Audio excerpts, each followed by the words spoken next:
Bonjour à toutes et à tous. Je suis heureuse de vous retrouver sur la chaîne Histoire vraie de crime. Aujourd'hui, je vais vous emmener dans un coin reculé de la Caroline du Nord, à Southport, où un simple couple, vivant en bord de mer, s'est retrouvé plongé dans l'une des affaires criminelles les plus dérangeantes de l'histoire récente. Les faits s'étendent du 15 au 23 juillet 2017, en pleine saison touristique, lorsque 4 disparitions inquiétantes de jeunes femmes ont bouleversé la région. Ces disparitions ont conduit les enquêteurs sur la piste d'un tueur en série dont la patte artistique macabre laissait tout le monde sans voix. Ce qui a rendu cette affaire particulièrement saisissante, c'est que la principale suspecte recherchée par le FBI n'était autre que l'épouse de celui que tout le monde considérait comme un mari modèle et un héros local. Jonathan John Walker, un ancien infirmier militaire reconverti en sauveteur en mer. Mais ce n'est qu'au moment de l'arrestation que la réalité a éclaté au grand jour, révélant que la vérité, dans sa complexité, dépasse souvent la fiction. Si vous aimez ce récit, je vous invite à m'encourager en cliquant sur le pouce et en vous abonnant à la chaîne. Cela m'aide énormément. Southport, petite ville portuaire pittoresque, avait toujours joui d'une réputation paisible. Certains résidents profitaient du flux constant de touristes en quête de plages, de sports nautiques et de fruits de mer frais. D'autres vivaient de la pêche artisanale ou de la location de bateaux. Les rares crimes que l'on y rencontrait se limitaient généralement à des vols de petite envergure ou à des infractions routières. Aussi, lorsque des personnes ont commencé à disparaître dans les environs, les habitants ont d'abord pensé à des accidents ou à des fugues. Mais une atmosphère d'angoisse s'est progressivement installée, comme un brouillard tenace qui se serait levé depuis la mer. La première femme, portée disparue, avait été vue pour la dernière fois dans un supermarché à 30 km de Southport. La deuxième, quelques jours plus tard, venait d'emménager dans une zone pavillonnaire à l'est de la ville. Les médias locaux, d'ordinaire peu friands de faits divers, ont commencé à parler d'une éventuelle corrélation. Puis, une troisième disparition a eu lieu, puis une quatrième, et soudain, la communauté entière a tremblé. C'est à ce moment-là que la police locale a sollicité l'aide du FBI, conscient qu'un tueur en série rôdait peut-être dans la région. Dans la maison au bord de l'eau où vivait la famille Walker, tout semblait idyllique. Jonathan John Walker était un homme de 38 ans, solide, mesurant près d'1,90 m, avec une musculature entretenue, un visage orné d'une barbe épaisse et soigneusement taillée, des yeux verts, pénétrants, qui dégageaient un mélange rassurant de force et de douceur. Il avait servi comme infirmier militaire durant plusieurs années, notamment dans des zones de conflit, avant de choisir de revenir à la vie civile pour se consacrer à sa famille. Devenu sauveteur en mer, il passait ses journées à veiller sur les baigneurs, les plongeurs et les amateurs de navigation. On le décrivait comme bienveillant, toujours prêt à aider son prochain, et notamment à secourir ceux qui s'éloignaient trop loin du rivage. Lorsqu'il n'était pas en service, il passait volontiers son temps à bricoler un peu dans le garage, à s'entraîner ou à partager une bière avec un ami proche du quartier, un photographe amateur nommé Mason Ruiz. Evelyn Grace Walker, née Moore, était âgée de 36 ans, d'apparence plutôt frêle avec son 1,70 m et sa silhouette fine contrastait avec sa chevelure noire de jais, longue et brillante, tombant souvent en cascade sur ses épaules. Ses yeux bleus glaciers lui donnaient un air presque énigmatique. Elle se présentait comme une artiste indépendante, spécialisée dans des collages qu'elle vendait sur Internet par le biais de plateformes d'art ou de marchés en ligne plus confidentiels. Ceux qui la connaissaient la décrivaient comme extraordinairement charismatique, dotée d'un esprit vif et d'une grande culture. Elle aimait parler de photographie, d'histoire de l'art, de surréalisme et de toute forme de création contemporaine. Peu d'habitants à Southport avaient déjà vu ses œuvres en vrai, car elles semblaient préférer la discrétion et un mode de vente virtuel. Dans leur vie quotidienne, Jonathan et Evelyn paraissaient être un couple amoureux, stable, heureux. Ils habitaient dans une jolie demeure blanche, à 2 étages, située non loin du quai principal. La façade donnait sur une petite pelouse entretenue, encadrée de palmiers et de massifs de fleurs tropicales. Derrière la maison, un petit ponton privé donnait directement sur un bras de mer, où mouillait un bateau à moteur de taille moyenne, souvent utilisé par Jonathan pour s'échapper sur l'eau quand il avait besoin de calme. Le couple avait une fille de 7 ans, une enfant pleine de vie, scolarisée dans une école élémentaire voisine. On racontait souvent que la fillette passait d'interminables après-midi à observer son père nager, ou sa mère découper méticuleusement des images pour ses collages. Personne n'aurait pu imaginer que cette famille si paisible serait un jour associée à l'horreur. Les premières perturbations dans cette tranquillité ont commencé à la mi-juillet 2017, quand la chaleur estivale était à son comble et que la ville fourmillait de visiteurs. 4 femmes disparues en moins de 3 mois, puis leurs corps découverts plus tard dans des marécages reculés, entourés de détails troublants. Chaque scène comportait une mise en scène artistique morbide, avec des collages d'illustrations anatomiques déformées, parfois soulignés de messages cryptiques. Les enquêteurs ont noté que chaque collage contenait de fins lambeaux de papier doré, disposés pour former ce qui s'apparentait à un code. Les experts en cryptographie y ont reconnu une version minuscule de code Morse. Une fois décodés, ces symboles révélaient la phrase latine « ex nihilo omnia », autrement dit « de rien, tout », un message qui décontenançait la police locale. Le tueur en série, baptisé par la presse « le tueur au collage », opérait avec une précision méthodique. Dans le cadre de cette enquête de plus en plus complexe, le FBI a envoyé sur place plusieurs agents, dont un coordinateur spécialisé dans les crimes violents, un profiler et, à titre de consultante, une professeure de psychologie criminelle d'une université réputée, la docteure Felicity Cheng, 41 ans, d'origine asiatique. Cette experte, toujours vêtue de tenues rétro lui donnant un style très particulier, avait pour habitude de se plonger dans les archives criminelles les plus obscures et de disséquer la psychologie de tueurs en série. Elle parlait avec un ton posé, presque doux, ce qui contrastait fortement avec la brutalité des affaires qu'elle étudiait. Dès son arrivée à Southport, elle a consacré plusieurs journées à rencontrer les familles des victimes, à retracer leur emploi du temps, puis à examiner les dossiers d'autopsie.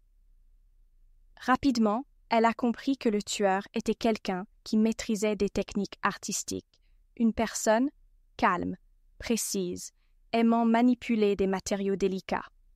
Par ailleurs, la familiarité du meurtrier avec les marais et les recoins sauvages de la côte laissait penser qu'il pouvait être un local ou quelqu'un qui connaissait très bien la région. Au début, personne n'aurait pu soupçonner Evelyn Grace Walker. Bien que sa production artistique de collage possédât un certain côté avant-gardiste, rien ne laissait deviner qu'elle s'intéressait à la violence ou à la mise en scène mortuaire. La consultante du FBI et les détectives se sont donc concentrés sur divers individus ayant un casier judiciaire, des problèmes de santé mentale ou un accès à des ressources artistiques peu communes. Des artistes de rue, des passionnés d'ésotérisme, des taxidermistes, tous ceux qui travaillaient de près ou de loin avec des motifs anatomiques. Les pistes ont mené à des culs-de-sac. Le climat s'était tendu.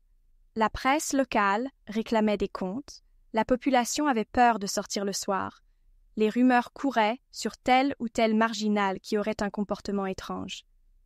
Des témoins disaient avoir vu des ombres rôder près des marécages la nuit. D'autres clamaient qu'il s'agissait d'un esprit vengeur issu d'une vieille légende de pêcheurs. C'est dans ce contexte d'urgence croissante qu'un agent fédéral, spécialiste de l'analyse de données, a eu l'idée de recouper différentes informations liées aux collages vendus sur des plateformes en ligne. Les enquêteurs savaient déjà que chacune des victimes avait commandé, peu avant sa disparition, une œuvre d'art personnalisée, réglée par un système de crypto-monnaie sur un site anonyme. Ce site, réputé pour héberger tout un marché obscur, permettait la vente de créations artisanales, parfois excentriques, de manière quasi intraçable. Mais un morceau du puzzle manquait encore. On ignorait l'identité précise du vendeur. Les transactions se faisaient sous pseudonyme. Les adresses de livraison étaient des boîtes postales. Toutefois, un ingénieur en cybersécurité, mobilisé pour l'enquête, a peu à peu resserré l'étau autour de la personne qui gérait ces ventes suspectes. Des modèles de découpage, de collage, des techniques employant des feuilles d'or, tout convergeait vers un style très particulier. Finalement, un logiciel de reconnaissance faciale, appliqué à des enregistrements vidéo venant d'une station de pompage près d'un marécage où l'un des corps avait été découvert, a repéré la silhouette d'une femme. En agrandissant l'image, on a réussi à distinguer des traits associés à ceux que l'on trouvait sur le profil en ligne d'une artiste connue pour ses collages, avant de faire correspondre ces traits à une photographie d'Evelyn Walker dans la base de données de l'État. Le choc a été considérable. Evelyn, cette épouse discrète, cette mère de famille apparemment sans histoire, se retrouvait subitement en tête de la liste des suspects. Les enquêteurs ont décidé de vérifier son historique d'achat, d'envois postaux, de connexions Internet, ainsi que les matériaux qu'elle s'approvisionnait en ligne. Les indices se sont révélés accablants. En fouillant les moindres recoins de ces transactions, on s'aperçut qu'elle avait obtenu de grandes quantités de papier, de planches anatomiques scannées, de pigments, de feuilles d'or, et qu'elle utilisait pour ses paiements des crypto-monnaies anonymisées. Mieux, ou pire, au fil de l'examen approfondi, l'analyse numérique a mis au jour qu'elle correspondait parfois avec ses clients pour obtenir des détails très personnels, sous couvert de mieux cerner l'âme du futur propriétaire de la création. De plus, ces collages terminaient souvent leur parcours chez des collectionneurs excentriques, fascinés par l'art macabre, auquel elle expliquait que l'horreur avait sa beauté cachée.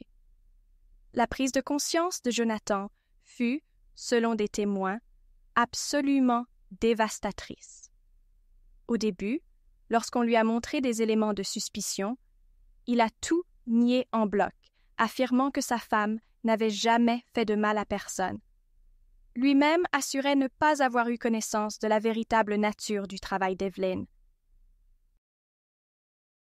Comment aurait-il pu imaginer que ces piles de coupures de magazines, ces images anatomiques et ces fragments dorés qu'il voyait parfois traîner dans son propre salon étaient plus que de simples morceaux d'art conceptuels?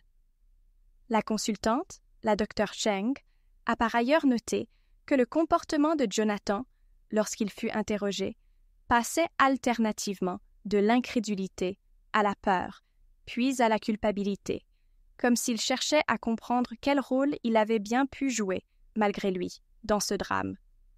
Il s'est mis à affirmer que, lorsqu'il rentrait chez lui en fin de journée, il retrouvait Evelyn enfermée dans son atelier, qu'il ne visitait que rarement. Il pensait qu'elle s'investissait dans un grand projet. Il entendait de la musique classique filtrer à travers la porte, ainsi que le bruit de ciseaux et de collage. Mais il ne s'était jamais posé la moindre question. Le voisin et ami de Jonathan, Mason Ruiz, qui était également un proche de la famille, a été interrogé. Ce photographe amateur de 27 ans, toujours muni de son appareil, avait pour habitude de passer chez les Walker, surtout en fin d'après-midi, après sa journée dans un café où il travaillait à mi-temps. Il prenait des clichés du rivage, des levées et couchers de soleil, parfois du jardin des Walker, de la baie. Il décrivit Evelyn comme une personne calme, certes un peu distante, mais pas antipathique.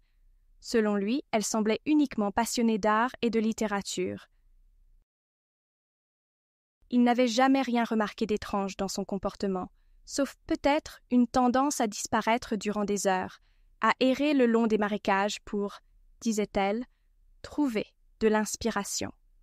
Mais à Southport, beaucoup de résidents aimaient se rendre dans les zones humides environnantes pour observer la faune, noter la présence des oiseaux ou simplement profiter de la sérénité des lieux. De plus, Mason rapporta qu'il existait au sein du couple Walker une forme de fusion. Jonathan et Evelyn semblaient réellement soudés, au point qu'on disait parfois qu'ils vivaient dans une bulle. Mais il concéda qu'au fil du temps, il avait cru remarquer une forme de tension discrète, comme si Evelyn, de plus en plus absorbée par ses activités, laissait Jonathan s'occuper seul de la fillette ou des corvées du quotidien. Cependant, rien ne laissait présager un tel déchaînement de violence. Puis vint le moment où la situation s'emballa véritablement. Les enquêteurs, convaincus du rôle central d'Evelyn, montèrent un dossier pour émettre un mandat d'arrêt. Mais ils ignoraient à quel point Evelyn était déterminée à fuir avant qu'il ne soit trop tard. C'est l'une des raisons pour lesquelles la Dr. Cheng et les agents fédéraux décidèrent de se rapprocher discrètement de la maison Walker, en s'attendant à une perquisition musclée. Ils avaient envisagé d'attendre encore quelques heures pour garantir la coordination avec le procureur local, mais c'était sans compter sur l'extrême prudence de Jonathan. Selon les reconstructions qui suivirent, Jonathan avait intercepté des bribes d'informations par l'intermédiaire d'un collègue sauveteur qui avait entendu parler de l'arrivée imminente du FBI dans le secteur. Jonathan, se doutant que quelque chose de grave ciblait Evelyn, l'aurait averti en vitesse. Les forces de l'ordre, arrivées dans la soirée du 23 juillet, ont trouvé la maison des Walker plongée dans la pénombre. La porte d'entrée n'était pas verrouillée, signe soit d'une fuite précipitée, soit d'une habitude inconsciente. À l'intérieur, rien ne semblait déplacé, sauf quelques placards vides, un téléphone abandonné sur une table, et dans l'atelier d'Evelyn, un capharnaüm de feuilles, de ciseaux, de colle.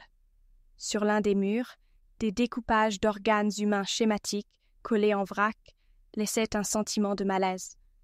Les agents fédéraux, l'arme au poing, ont ratissé chaque pièce. Personne ne s'y trouvait, pas même la fillette. Ils ont vite découvert qu'Evelyn et Jonathan étaient partis en bateau, vraisemblablement avec leur enfant, fuyant vers la haute mer. Les recherches maritimes ont démarré aussitôt. Des agents de la garde côtière, mobilisés à la hâte, ont sondé les environs. La pénombre rendait la visibilité précaire, et on craignait un accident. Pourtant, Jonathan, en tant que sauveteur chevronné et ancien infirmier militaire, connaissait la navigation et les techniques de survie comme sa poche.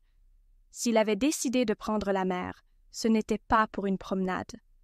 La suite des événements est restée dans l'ombre pendant près de 2 jours. Quelques rumeurs non confirmées laissaient entendre qu'on aurait capté une brève conversation radio au large, dans laquelle Jonathan implorait un correspondant inconnu de la laisser s'en sortir, sans trop de vagues, évoquant sa femme qu'il décrivait comme malade, perturbée, mais pas fondamentalement mauvaise.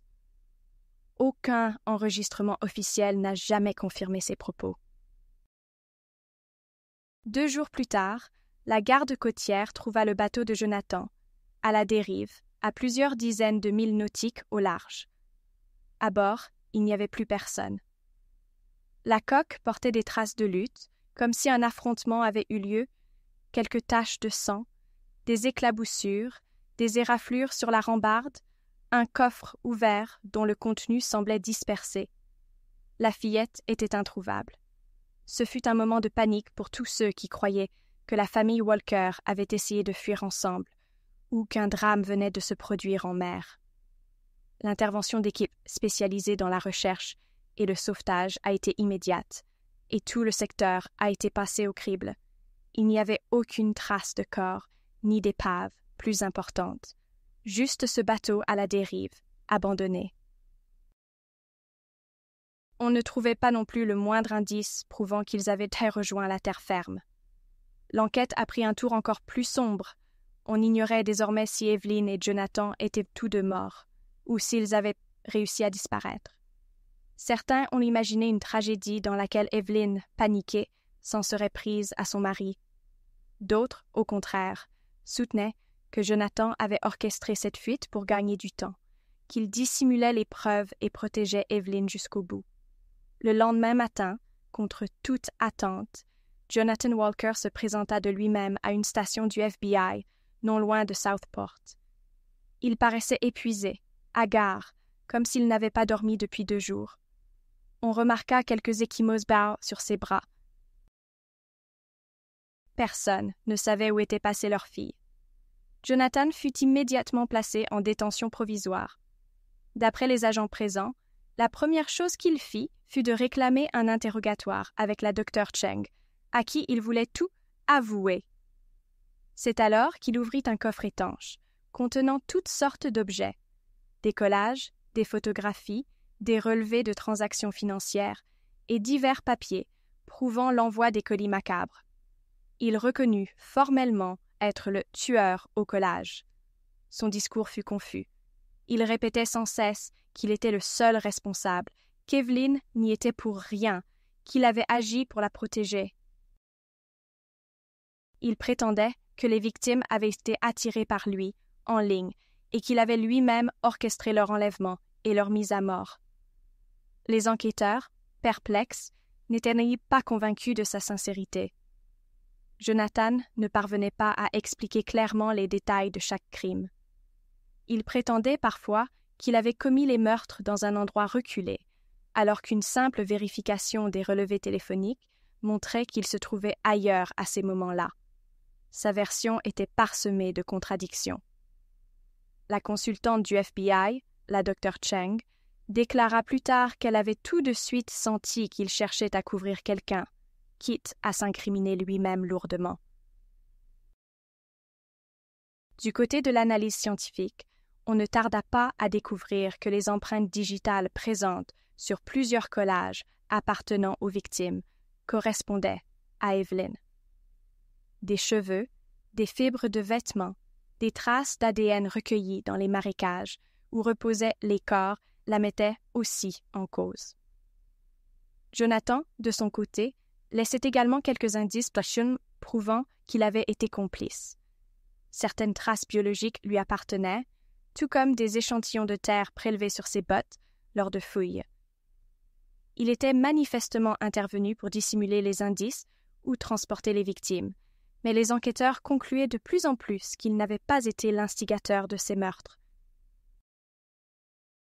Jonathan défendit pourtant la version contraire avec acharnement, parlant d'un pseudo-fanatisme artistique qui l'aurait poussé à créer ces scènes macabres.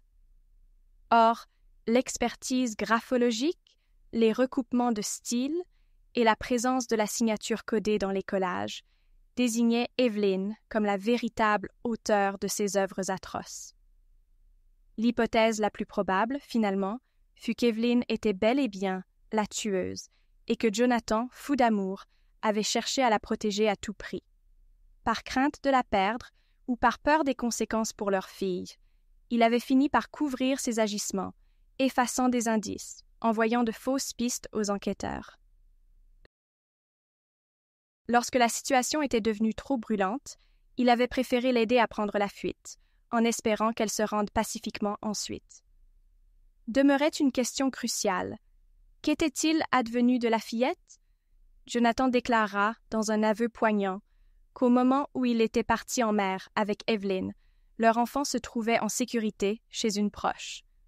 Pour préserver son anonymat, il n'entra pas dans les détails, mais les enquêteurs confirmèrent qu'effectivement, la fillette n'était jamais montée sur le bateau ce soir-là et qu'on l'avait confiée à une personne de confiance. La police, soulagée, n'eut donc pas à ouvrir de nouvelles enquêtes pour disparition d'enfants. Jonathan expliqua qu'il ne voulait pas que la petite voie sa mère arrêtée et menottée, et qu'il espérait parvenir à convaincre Evelyn de se rendre dans des conditions moins brutales. Mais tout avait dérapé au milieu de l'océan. Evelyn, selon lui, avait saisi une arme blanche et l'aurait menacée, refusant de revenir à terre. Jonathan avait lutté, puis, de guerre lasse, avait abandonné le combat, peut-être parce qu'il ne voulait pas la blesser ou la tuer. Finalement, elle avait sauté par-dessus bord, ou peut-être s'était-elle emparée d'un petit canot de sauvetage et avait disparu. Il reconnut n'avoir aucune idée de ce qui était advenu d'elle ensuite, car l'obscurité et la panique l'avaient submergée. Les charges retenues contre Jonathan allaient du recel de preuves au complot pour dissimuler un crime, en passant par l'entrave à la justice. La population, d'abord solidaire envers cet homme autrefois si estimé, bascula dans l'indignation lorsqu'on apprit l'étendue de sa complicité. On racontait que sur les lieux des crimes, des échantillons prouvant qu'il avait manipulé les corps avaient été identifiés. Comme l'expliqua la Dr Cheng dans son rapport, Jonathan avait probablement voulu nier l'évidence jusqu'à la dernière seconde, dans l'espoir de sauver le petit cocon familial qu'il avait construit. L'enquête révéla également des informations stupéfiantes. Evelyn aurait commis son premier meurtre, non pas à Southport, mais quelques années plus tôt, dans une autre région, sans que personne ne fasse le lien. Les paiements en crypto-monnaie, la distance, l'absence de profilage commun, autant de facteurs l'ayant protégé des soupçons. Son goût pour l'anatomie morbide et la découpe provenait d'une fascination pour l'esthétique de la mort, combinée à une idéologie personnelle tordue, résumée dans son mantra ex nihilo omnia, autrement dit, de rien n'est le tout. Elle aimait, selon toute vraisemblance, recréer une forme de vie à travers ses collages, en s'inspirant des victimes. Ses motivations exactes demeuraient floues. S'agissait-il d'une pulsion criminelle ancrée dans un traumatisme profond, d'un désir narcissique de briller à travers une œuvre macabre ou d'une forme de vengeance absurde? Le procès de Jonathan s'ouvrit plusieurs mois plus tard. La scène se déroula dans une vaste salle d'audience, avec un juge imposant, un procureur acharné et un avocat de la défense qui eut fort à faire pour plaider des circonstances atténuantes. Puisque personne n'avait pu mettre la main sur Evelyn, la grande accusée, on se focalisa sur la complicité de Jonathan. Le procureur l'accusa de détournement de la vérité, soulignant que, si Jonathan avait parlé plus tôt, si Jonathan n'avait pas aidé Evelyn à fuir, d'autres meurtres auraient pu être évités. Le procureur insista sur le fait que Jonathan, en tant qu'ancien infirmier militaire, avait une conscience aiguë du bien et du mal, et que sa décision de soutenir Evelyn, même après qu'il l'ait découverte coupable, représentait un acte de trahison envers la justice et envers la mémoire des victimes. L'avocat de la défense répliqua que Jonathan était sous l'emprise émotionnelle d'Evelyn, qu'il l'aimait, qu'il vivait dans le mensonge qu'elle lui imposait et qu'il n'avait jamais souhaité que qui que ce soit meure. Le but de Jonathan n'aurait été que de préserver sa fille et de tenter de maîtriser une situation terrifiante. Devant la cour, Jonathan prit la parole, la voix brisée par l'émotion, clamant qu'il avait tout fait pour protéger son enfant, que jamais il n'aurait voulu que des innocents soient assassinés. Les familles des victimes, présentes pour la plupart, écoutaient en silence, partagées entre la compassion pour cet homme perdu et la colère contre son lâche soutien à la tueuse. Plusieurs témoins se succédèrent pour raconter la découverte des corps, les marques de violence, la mise en scène atroce. L'atmosphère dans la salle du tribunal était lourde. Au fil des témoignages, on retraçait à nouveau l'horreur du mode opératoire. Evelyn attirait ses proies en leur promettant une œuvre personnalisée, gagnant leur confiance, puis les faisait monter dans sa voiture ou exploitait leur vulnérabilité d'une façon inconnue, avant de les assassiner et de disposer leurs dépouilles dans les marais, agrémentés d'un collage à valeur de signature. Les experts forensiques avaient trouvé sur chaque scène des traces d'ADN, de colle, de minuscules résidus d'encre provenant de papiers spéciaux, prouvant un lien direct avec l'atelier d'Evelyn. N'ayant pas de preuves pour impliquer Jonathan dans l'exécution des meurtres, le tribunal le déclara non coupable de meurtre, mais le jugea coupable d'avoir activement participé à la dissimulation des indices et à la fuite de sa femme. Au terme d'un procès qui passionna les médias de tout le pays, Jonathan fut condamné à 20 ans de prison, assorti de quelques circonstances atténuantes liées à son absence d'antécédents judiciaires, à sa coopération tardive, puisqu'il avait finalement remis le coffre de preuves, et à son état psychologique fragile. Lorsque le juge prononça la sentence, un silence se fit. Jonathan s'effondra, sanglotant, répétant qu'il n'avait jamais cessé d'aimer Evelyn et qu'il espérait seulement que leur fille puisse un jour comprendre. La fillette, désormais placée sous la garde d'une proche, ne semblait pas encore avoir pleinement conscience du drame familial. Au moment de son incarcération, Jonathan demanda à plusieurs reprises des nouvelles de la petite, obtenant la garantie qu'elle était en sécurité et qu'on ne la mêlerait pas plus à cette affaire. La société locale, blessée, mit du temps à digérer le choc. La nouvelle qu'une tueuse en série avait vécue au milieu d'eux, qu'elle tenait même une boutique d'art en ligne, suscita une vague de méfiance généralisée. Les gens n'osaient plus se promener sur la plage tard le soir. Les conversations au marché tournaient inlassablement autour du sort d'Evelyn. Où se trouvait-elle? S'était-elle noyée? Avait-elle réussi à accoster incognito quelque part? Les journaux nationaux et les émissions de télévision se saisirent de l'affaire pour souligner les failles du système, l'incapacité à repérer plus tôt un comportement aussi dangereux. On parlait également de l'obsession malsaine qu'Evelyn nourrissait pour les symboles et la mise en scène de la mort, comme s'il s'agissait de performances artistiques. Puis, un soir, quelques jours à peine après la clôture du procès, Southport connut un dernier rebondissement inattendu. Le voisin, Mason Ruiz, trouva devant sa porte un colis inconnu, soigneusement empaqueté. Craignant une machination, il alerta la police. Les inspecteurs, sur le qui-vive, vinrent ouvrir le colis sur place, vêtus de gants et usant d'équipements appropriés.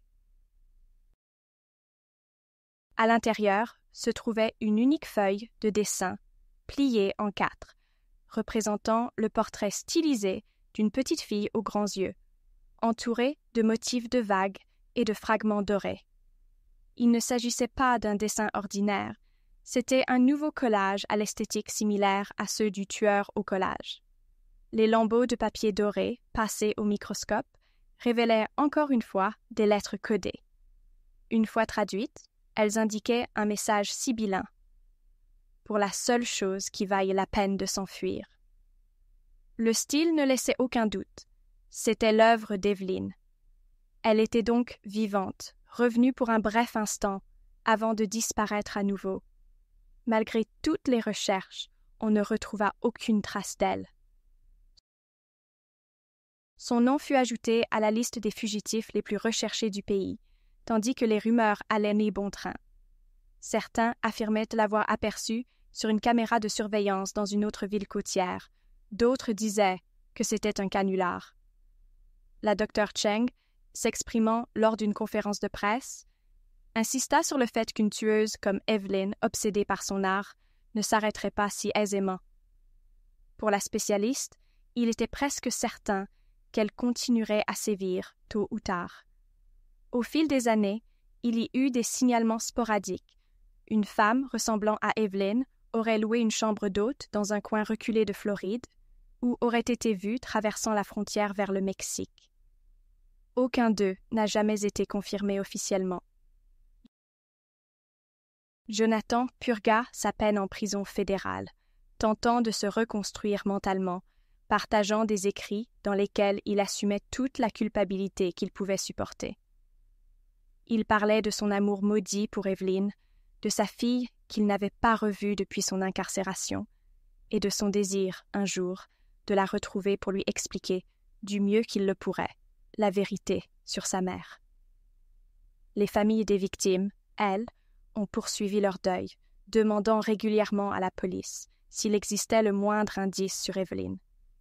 Les autorités confirmaient que l'enquête restait officiellement ouverte, mais que, faute de nouveaux éléments tangibles, Rien ne permettait de la localiser. Dans tout cela, la Dr Cheng, après avoir suivi d'autres affaires, revint à Southport pour conclure une étude approfondie sur le profil d'Evelyn. Elle releva que l'artiste avait, dès ses premières années, manifesté un talent pour les assemblages d'images. On avait retrouvé un article de presse évoquant la participation d'une jeune étudiante, qui correspondait à Evelyn, à un concours d'art contemporain, où elle avait déjà présenté des collages sombres, explorant la frontière entre la vie et la mort. Personne n'aurait cru qu'elle irait jusqu'à tuer pour nourrir sa quête artistique. La docteure Cheng exposa également l'idée qu'Evelyn recherchait un sentiment de toute puissance. Découper, recomposer, transformer la vie de ses victimes pour en faire des œuvres constituait une forme de contrôle absolu. Il s'agissait d'une motivation qui échappait à la raison commune, mais qui pouvait se comprendre dans un cadre psychanalytique déviant. D'une certaine manière, cette illusion créatrice la rendait semblable à un démiurge. Mais les raisons plus concrètes restaient obscures. Un traumatisme peut-être, un plaisir sadique, ou l'envie de laisser une trace éternelle dans le paysage artistique, fût-ce au prix de la mort. Au-delà de l'horreur, cette affaire laissa à Southport des séquelles durables. Les associations de résidents exigèrent la mise en place de nouvelles procédures de contrôle sur la vente d'articles d'art macabres en ligne. Les responsables de la police locale mirent l'accent sur la prévention, la formation des agents et l'analyse des indices numériques dans la résolution des affaires criminelles. Des journalistes d'investigation vinrent éplucher les archives pour voir s'il n'existait pas d'autres disparitions non élucidées qui auraient mieux pu être imputées au style d'Evelyn. Certains articles parurent, évoquant la possibilité qu'elle ait déjà sévi dans plusieurs États et qu'elle se soit perfectionnée au fil des années. Rien n'était confirmé, mais la crainte restait qu'il ne s'agisse que de la partie émergée d'un iceberg sanglant. Les familles qui perdirent une fille, une sœur, une amie, continuèrent de réclamer justice, espérant qu'un jour Evelyn serait prise et condamnée. En attendant, le visage impénétrable de cette femme incarnait l'idée qu'une tueuse pouvait se cacher derrière n'importe quel sourire apparemment banal. Aujourd'hui encore, la mention de cette affaire suscite des frissons. Les rares personnes qui ont visité l'atelier abandonné d'Evelyn se souviennent de l'atmosphère bizarre qui y régnait. Des dizaines de photos d'organes, de schémas médicaux, d'articles de journaux sur la taxidermie, de citations de poètes surréalistes et, un peu partout, des fragments de dorure. Rien n'a jamais pu expliquer pleinement pourquoi Evelyn avait choisi cette esthétique mortuaire. Était-ce un besoin psychotique de réappropriation du corps humain ou la manifestation d'une colère inavouée? Le mystère subsiste, tout comme le souvenir obsédant de ces collages trouvés auprès des cadavres, portant chacun la même signature, ex nihilo omnia. Si je repense à cette affaire, je me dis à quel point il est tragique de voir un couple soi-disant parfait s'effondrer sous le poids d'un secret monstrueux. J'ai moi-même longtemps cru que l'amour familial, la stabilité, la réputation impeccable pouvaient nous préserver de tout. Je comprends aujourd'hui que le mal peut prendre la forme la plus ordinaire, la plus discrète, et se dissimuler derrière des apparences de normalité. Je ressens également, en mon fort intérieur, une profonde tristesse pour cette fillette qui a dû grandir avec ce terrible héritage. L'ombre de sa mère plane sans cesse sur elle, et la culpabilité paternelle pèse également sur son histoire. Je vous remercie de m'avoir écouté jusqu'au bout. C'est toujours difficile d'évoquer les mécanismes profonds qui animent ces criminels et leurs complices. Mais j'espère que ce récit vous aura éclairé sur l'importance de prêter attention aux signaux d'alarme, même lorsqu'ils semblent minimes, dans la vie de ceux qui nous entourent. Merci de votre présence et de votre soutien. De mon côté, j'espère vous retrouver pour vous partager d'autres histoires Et je vous propose d'ailleurs de jeter un œil aux vidéos suggérées. Je vous assure que vous y trouverez des récits tout aussi captivants et qui vous feront réfléchir. Je vous souhaite à toutes et à tous une très bonne continuation. Et je vous dis à très bientôt. Prenez soin de vous et n'oubliez pas que la quête de vérité est parfois le seul rempart contre l'obscurité.